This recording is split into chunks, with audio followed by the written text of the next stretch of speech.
नमस्कार दोस्तों, एक बार फिर से आप सभी लोगों का स्वागत है। मेरा नाम है निशांत शुक्ला।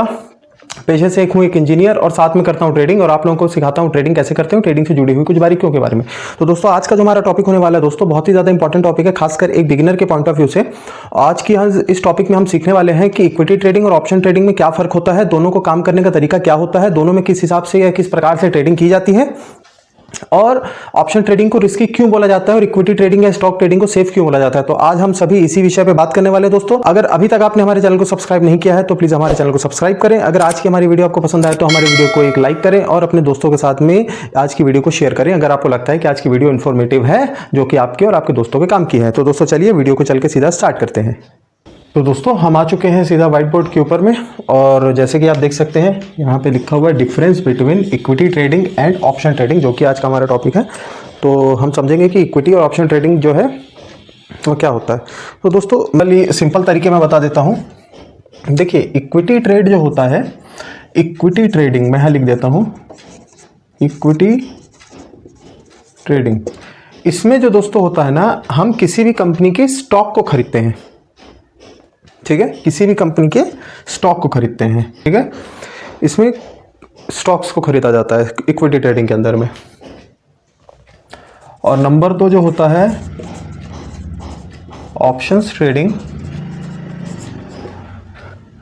इसमें हम किसी इंडेक्स के कॉन्ट्रैक्ट को खरीदते हैं, ठीक है दोस्तों। इसमें हम किसी भी इंडेक्स के जो है कॉन्ट्रैक्ट को खरीदते हैं। अब आप पूछेंगे कि ये इंडेक्स क्या होता है। तो दोस्तों इंडेक्स क्या होता है, आप लोगों ने सुना होगा जैसे कि एनएससी, जिसके बारे में मैंने अपनी पिछली वीडियो बनाया था, और बीएससी। ये क्या होता है दोस्तों, Bombay stock national stock exchange and Bombay stock exchange, ठीक है, एनएससी एंड बीएससी। तो आपने कई लोगों ने सुना होगा Nifty 50, bank Nifty, Fin Nifty और मिड कैप निफ्टी। दोस्तों ये जो है ये एनएससी के अंतर्गत आते हैं। इतने ये इंडेक्स होते हैं। निफ्टी 50 जिसमें इंडिया की टॉप 50 परफॉर्मिंग कंपनीज जो हैं उस दिन की वो रहती हैं। बैंक निफ्टी के अंदर इंडिया के टॉप 12 जो है बैंक रहते हैं। वैसे ही फाइनेंस निफ्टी ये है। और ये मिड कैप मतलब जो मिडिल कैप की कंपनीज होती हैं वो उनका इंडेक्स होता है। मतलब क्या होता है, उन कंपनियों की सारी कंपनियों की परफॉर्मेंस जो है इन इंडेक्स के ऊपर में चलती है। ये जो है इंडेक्स बोलने से ये जो है ग्रुप ऑफ द कंपनीज या ग्रुप ऑफ द बैंक जो है वो ये होता है। अभी आपको मैं मतलब इतना समझा रहा हूँ, धीरे धीरे आप जब इसमें सर्च करेंगे, मैं आगे आने वाली और भी वीडियो बनाऊंगा तो उसमें आपको काफी ज्यादा बारीकी से पता चल जाएगा। तो अभी हमको ये समझना है दोस्तों कि एनएससी के अंदर में Nifty 50, bank Nifty, Fin Nifty and mid cap Nifty होते हैं। और बीएससी के अंदर आपने सुना होगा सेंसेक्स, है ना, सेंसेक्स आपने सुना होगा, और एक होता है बैंकेक्स। ये कंपनियों का जो है ग्रुप ऑफ कंपनीज के लिए Sensex and group of banks के लिए बैंकेक्स, ये होता है दोस्तों। तो ये होता है इंडेक्स होता है, ठीक है दोस्तों। तो इस पे ही जो कॉन्ट्रैक्ट चलते हैं ना, उन्हीं कॉन्ट्रैक्ट्स को जो खरीदा जाता है वो जो होता है, ये मैंने लिखा है, उसी इंडेक्स के कॉन्ट्रैक्ट को खरीदते हैं ये ऑप्शन ट्रेडिंग के अंदर में। तो दोस्तों ये दोनों में फर्क होता है। इसमें क्या होता है ना दोस्तों, ऑप्शंस ट्रेडिंग के अंदर में क्या होता है ना, वोलेटिलिटी वगैरह काफी ज्यादा होती है, जिसमें प्राइस काफी जल्दी ऊपर नीचे होते हैं। इसमें काफी सारे एल्गोरिदम काम करते हैं, जैसे ऑप्शन ग्रीक्स जिनको बोला जाता है, उसके अंदर थीटा, डेल्टा, गामा, वेगा, इस तरीके से जो है उसके अंदर कुछ एल्गोरिदम्स काम करते हैं, जिनका अलग अलग इंपैक्ट आता है ऑप्शंस के अंदर में। तो दोस्तों अभी हमने समझा कि इक्विटी ट्रेडिंग में किसी भी कंपनी के स्टॉक को खरीदते हैं और ऑप्शन ट्रेडिंग में किसी भी इंडेक्स के जो है कॉन्ट्रैक्ट्स को खरीदा जाता है, ठीक है।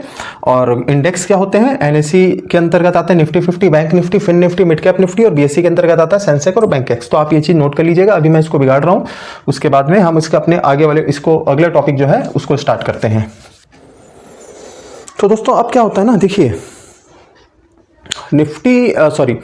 इक्विटी और ऑप्शंस में एक चीज और होती है कि आप इसको किस ट्रेडिंग फॉर्मेट के अंतर्गत कर रहे हैं। देखिए दो होता है, एक तो जैसे हमने कल बताया था, एक होता है आपका इंट्राडे, दूसरा होता है स्विंग ट्रेडिंग। मेरी हैंडराइटिंग थोड़ी खराब है, इसको थोड़ा एडजस्ट कर लेना, लेकिन क्या लिख रहा हूं मैं आपको बता दूंगा। अब क्या कर सकते हैं, खराब है तो तो ये होता है इंट्राडे। इंट्राडे क्या होता है दोस्तों, इसमें हमको किसी भी जो भी ट्रेड करते हैं उसको हमको एक ही दिन में मतलब इसको एग्जीक्यूट करना होता है। मतलब इंट्राडे का मतलब ये होता है कि ट्रेड इन अ डे, मतलब एक दिन के अंदर में ही आपको उस ट्रेड को जो है एग्जीक्यूट करना है। अगर आपने उसको खरीदा है तो उसी दिन आपको बेचना है उसको, और यदि आपने बेचा है तो उसी दिन आपको उसको खरीदना है। अदरवाइज ऑटोमेटिक आपकी पोजीशन स्क्वायर ऑफ हो जाएगी। तो उसकी अगर आप खुद से नहीं करते हैं और आपका ब्रोकर अगर वो करता है तो उससे आपको क्या है कि वो कहीं ना कहीं आपसे थोड़ी पेनल्टी भी चार्ज कर लेगा, तो अननेसेसरी जो है उसमें आपके पैसे जो है वो चले जाएंगे। और स्विंग ट्रेडिंग में क्या होता है दोस्तों, इसको हम जो है कुछ टाइम तक के लिए अपने पास होल्ड कर सकते हैं। कुछ टाइम का मतलब क्या है कि कुछ महीनों के लिए, इसको कुछ महीनों के लिए होल्ड कर सकते हैं। के अंतर्गत में ही दोस्तों, जैसे इंट्राडे के अंदर ही आप इक्विटी भी कर सकते हैं एंड ऑप्शन भी कर सकते हैं। स्विंग ट्रेडिंग के अंदर भी आप इक्विटी भी कर सकते हैं एंड ऑप्शन भी कर सकते हैं। अब ज़्यादातर लोग इंट्राडे के अंदर दोस्तों इसलिए करना प्रीफर करते हैं कि अगर आप एक दिन के अंदर अगर किसी ट्रेड को एग्जीक्यूट करते हैं ना, तो उससे क्या होता है कि आपको कुछ लेवरेज मिलता है। लेवरेज वो होता है कि जिस ब्रोकर से आप जो है जिस ब्रोकर पे आप ट्रेड कर रहे हैं, जिस भी ब्रोकर पे, तो वो आपको क्या करता है, एक लेवरेज प्रोवाइड करता है। लेवरेज का मतलब क्या होता है, आप ऐसा समझ जाइए कि अगर आपको 100 रुपए का कोई स्टॉक खरीदना है लेकिन आपके पास 100 रुपए नहीं है और आपके पास सपोज कीजिए 20 रुपए ही है, तो भी आप जो है 100 रुपए का स्टॉक खरीद सकते हैं। आपको बाकी के 80 रुपए जो है आपका ब्रोकरेज, आपको ब्रोकर जो है आपको वो प्रोवाइड करता है। ठीक है, मैं अभी इसको मिटा देता हूं, आप इसको नोट कर लीजिएगा। तो देखिए दोस्तों क्या होता है, जैसे कि इक्विटी ट्रेडिंग के अंदर अगर आप इक्विटी ट्रेड कर रहे हैं तो आपको यहां पे क्या होता है, लेवरेज मिलती है। क्या मिलती है आपको? लेवरेज मिलती है। लेवरेज कुछ इस प्रकार से मिलती है कि जैसे मान लीजिए किसी भी जो है किसी भी हम उदाहरण लेते हैं, किसी भी स्टॉक का प्राइस मान लीजिए कि 500 रुपये चल रहा है, 500 रुपये चल रहा है और आपको इसकी कितनी क्वांटिटी चाहिए, मान लीजिए आपको इसकी क्वांटिटी चाहिए है 100 क्वांटिटी चाहिए। तो कितना हो गया ये आपका 100 क्वांटिटी इसको चाहिए, तो आपको कितना लगेगा, आपको पैसा यहाँ पे 50,000, राइट है ना। 500 क्वांटिटी है और आपको जो है इस 500 आपको रेट चल रहा है, आपको 100 क्वांटिटी अगर किसी कंपनी का स्टॉक खरीदना है तो आपको कितना चाहिए, उसके लिए 50,000 रुपये चाहिए। ठीक है, लेकिन अगर आप इंट्राडे अगर आप कर रहे हैं तो आपको फिर 50,000 रुपये की ज़रूरत नहीं है। उसमें क्या होता है ना, आपको अलग अलग ब्रोकर जो है अलग अलग तरीके से जो है आपको लेवरेज देता है। कोई 3x का देता है, कोई 5x का देता है, कोई 10x का भी देता है। तो इस तरीके से दोस्तों काम चलता है। अब क्या है कि अगर आपका जो है ब्रोकर आपको जो है इसमें 5x का अगर आपको लेवरेज दे रहा है, तो अब इसमें आप सिंपली कुछ नहीं करना होता। जैसे आपका जो भी रेट चल रहा है 500 है ना, आप इसको 5x, इसको मतलब 5 के साथ आप इसको डिवाइड कर दीजिए। कितना आ गया ये आपका, निकल के कितना आ जाएगा, ये मतलब 100 रुपए ये आ जाएगा। इसको अगर काटेंगे तो ये हो जाएगा 100 रुपए। तो अब आपको जो स्टॉक मिलेगा ना दोस्तों, वो आपको मिल जाएगा 100 रुपए का। 100 रुपए में मतलब 100 रुपए में आप 100 क्वांटिटी खरीद सकते हैं, मतलब कि 10,000 रुपए लगाकर आप जो है किसी स्टॉक को खरीद सकते हैं। लेकिन उसके लिए एक ही कंडीशन है, आपको ट्रेड इन अ डे जो मैंने लिखा था, मतलब आपको एक ही दिन में उसको एग्जीक्यूट करना है। अगर आपने इसको खरीदा है किसी स्टॉक को तो आपको उसको बेचना है, अगर आपने उसको बेचा है तो आपको उसको खरीदना है। तो ये दोस्तों इक्विटी के अंतर्गत आ जाता है। अगर आपको ज्यादा दिन के लिए अगर आप होल्ड करना चाहते हैं तो फिर आपको पूरे पैसे ही लगेंगे। ये कंडीशन केवल और केवल इंट्राडे के अंदर ही काम आती है, लेवरेज वाली, जिसमें आप एक दिन के अंदर आपको ट्रेड करना है। अगर आप एक दिन से ज्यादा किसी भी कंपनी के स्टॉक को खरीदना चाहते हैं तो फिर आपको उसको लेवरेज आपको नहीं मिलेगा, आप इंट्राडे के अंदर नहीं लेंगे, फिर आपको उसको डिलीवरी के अंतर्गत में लेना पड़ता है। डिलीवरी अंतर्गत का मतलब है कि आप उसको अपने पास में एक दिन से ज्यादा अगर आपको होल्ड करना है तो आपको डिलीवरी के अंतर्गत लेना है। इससे ये मतलब है कि ऐसा नहीं कि अगले दिन ही बेचना है, 2 दिन 3 दिन में, महीने भर बेचना। आप इसको अपने पास लाइफ टाइम भी होल्ड करके रख सकते हैं, जब तक आपकी मर्जी है उस स्टॉक को रखने की, आपकी कैपेसिटी है तब तक। मतलब आप उसको इन्वेस्टमेंट के तौर पे भी देख सकते हैं, तो वो आपका डिलीवरी के अंतर्गत आएगा। लेकिन उसमें आपको स्टॉक का जो भाव है वो पूरा का पूरा ही पे करना पड़ेगा। लेकिन अगर आप इंट्राडे के अंदर में लेते हैं, इसको इंट्राडे करना चाहते हैं, तो आपको इसमें 5x की लेवरेज मिल जाएगी, जिससे कि आपके 500 रुपए का जो स्टॉक का भाव है वो आपको मिलेगा 100 रुपए में। तो उससे क्या होता है कि आपके पास अगर कैपिटल की कमी है तो आप लेवरेज लेकर जो है आप अपनी ट्रेड को कर सकते हैं। तो दोस्तों ये हो गया है हमारा इक्विटी ट्रेडिंग के बारे में। ठीक है दोस्तों, अब जो है ये नंबर 1 था। नंबर 2 जो है अब ऑप्शन ट्रेडिंग। जैसा कि मैंने आपको ऑप्शन ट्रेडिंग के अंदर में बताया था कि ऑप्शन ट्रेडिंग में आप किसी कंपनी के कॉन्ट्रैक्ट्स को खरीदते हैं और या किसी कंपनी के कॉन्ट्रैक्ट्स को आप बेचते हैं। तो इसमें क्या है, ऑप्शन ट्रेडिंग के अंतर्गत में क्या होता है कि जो इंडेक्स होते हैं ना, इंडेक्स, ये जो इंडेक्स होते हैं इनके अंतर्गत में अलग अलग कॉन्ट्रैक्ट्स रहते हैं। कॉन्ट्रैक्ट्स कैसे रहते हैं दोस्तों कि ये बेसिकली एक डेरिवेटिव्स ट्रेडिंग फॉर्मेट होता है ना, डेरिवेटिव्स ट्रेडिंग फॉर्मेट होता है।